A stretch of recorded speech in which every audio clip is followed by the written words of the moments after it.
Hi, I'm Stuart from ScrapRight UK, and this is part 2 on the simplicity of using the ScrapRight system. So basically, if you're using a separate cash window, is what you would do, you would print the customer a ticket and it would look something like this. And as you can see on here, we've got the barcode, we've got the ticket number, we've got what the customer's brought in, we've got his full price, and he takes that across the cash window.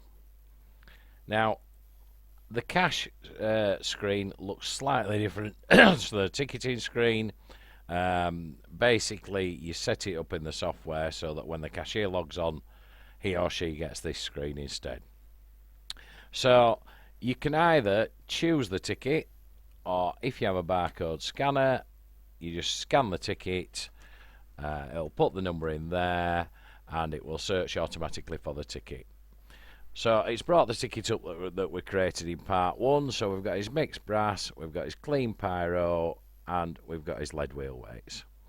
Now, as I showed you in part 1, we can look at the ticket compliance, and it's not compliant because we haven't got the customer's details in there and we haven't got a signature in there. Now, the customer's signature would appear there and the operator's signature there, and that's for the waste transfer rules that we need the operator's signature as well. Your receipt is not only a cash receipt, it is also your waste transfer note as well.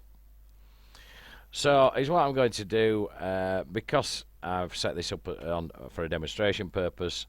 The only material I've actually requested a signature is required for is the lead wheel weights. So we'll delete the lead wheel weights, and at that point it means that all we should need now is the ID and it to be current.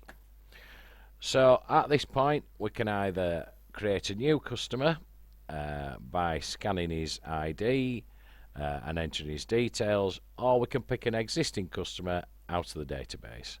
So we go into the database, we put part of his name, I'm just putting A at the moment, and I'm looking for Albertico, who is here, and we've got our picture of him now, we've got his name, we've got his ID number, whether it be his license or his passport, and we've got his vehicle registration number. Now, you will notice now, if we go down here, the ticket is compliant, so it's ready to pay out.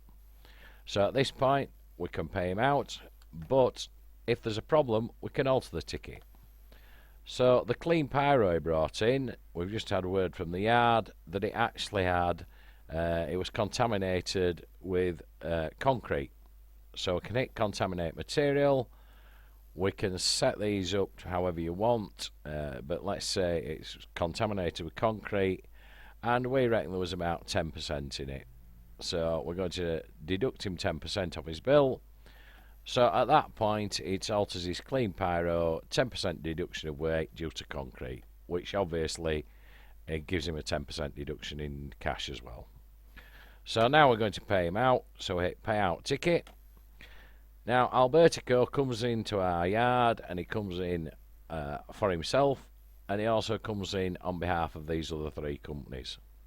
So today he's coming on behalf of himself, so we're going to pay him out as himself. We can pay by cheque, we can pay by bank transfer, we can pay by reverse chip and pin. Today we're paying him out by cheque, and if we hit pay and print, it will print his receipt, and it will also print his cheque. And basically it's just as simple as that. Thank you very much for watching.